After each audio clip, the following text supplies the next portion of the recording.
ഇന്ന് നമുക്ക് നല്ല തേങ്ങാക്കൊത്തിട്ട് വെച്ച കക്ക ഫ്രൈ ഉണ്ടാക്കിയാലോ. ഇതിനായി ക്ലീൻ ചെയ്ത് വെച്ചിട്ടുള്ള കക്കയിലേക്ക് മഞ്ഞപ്പൊടിയും ഉപ്പും കൂടി ചേർത്ത് നല്ലോണം ഒന്ന് പുരട്ടി വെക്കുക. എന്നിട്ടിത് കുറച്ച് വെള്ളം ഒഴിച്ച് നല്ലോണം ഒന്ന് വേവിച്ചെടുക്കുക. ഞാനിതിലേക്ക് ഒരു തണ്ട് വേപ്പില കൂടി ആഡ് ചെയ്യുന്നുണ്ട്.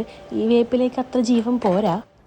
ഇനി പാൻ ചൂടാക്കിയിട്ട് അതിലേക്ക് കുറച്ച് വെളിച്ചെണ്ണ ഒഴിച്ചു കൊടുക്കുക. ഇനി ഇതിലേക്ക് ചെറിയ ഉള്ളി, പച്ചമുളക്, വേപ്പില, അതുപോലെ തന്നെ വെളുത്തുള്ളി, ഇത് നാലും കൂടി ഇട്ട് നന്നായിട്ട് മിക്സ് ചെയ്യുക. തേങ്ങാക്കൊത്ത് നമ്മളിങ്ങനെ കട്ട് ചെയ്ത് വെച്ചിരിക്കുന്നത് കൂടി ആഡ് ചെയ്ത് കൊടുക്കാം. നമ്മളിത് കഴിക്കാൻ നേരത്തെ ഈ തേങ്ങാക്കൊത്ത് ഇങ്ങനെ നമുക്ക് കഴിക്കാൻ കിട്ടും. അപ്പോൾ ഒരു ടേസ്റ്റ് ഉണ്ട് കേട്ടോ, അത് അടിപൊളിയാണ്.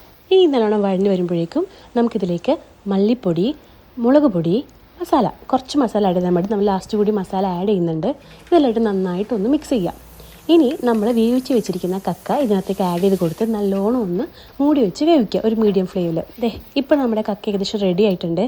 ഇനി നമുക്ക് ഫൈനൽ സ്റ്റെപ്പായിട്ട് കുറച്ച് വെളിച്ചെണ്ണ നടുക്ക് ഒഴിച്ചതിന് ശേഷം കുറച്ച് ഗരം മസാലയും നമ്മുടെ കുരുമുളക്, ഇതിൻ്റെ ലാസ്റ്റ് ഹൈലൈറ്റ് ആയിട്ടാണ്, കുറച്ച് കുരുമുളക് കൂടി ആഡ് ചെയ്തിട്ട് നല്ലോണം ഒന്ന് ഇതിലേക്ക് മിക്സ് ചെയ്ത് വെക്കുക. എന്നിട്ട് മൂടി വെച്ചിട്ട് ഒരു മിനിറ്റ് ഒന്ന് വേവിച്ചെടുക്കുക. അത്ര മാത്രം മതി. നമ്മുടെ കക്ക ഫ്രൈയുടെ റെഡി ആയി കഴിഞ്ഞു. ചോറിൻ്റെ ഒപ്പം അടിപൊളിയാണ്. എല്ലാവരും ട്രൈ ചെയ്യുക.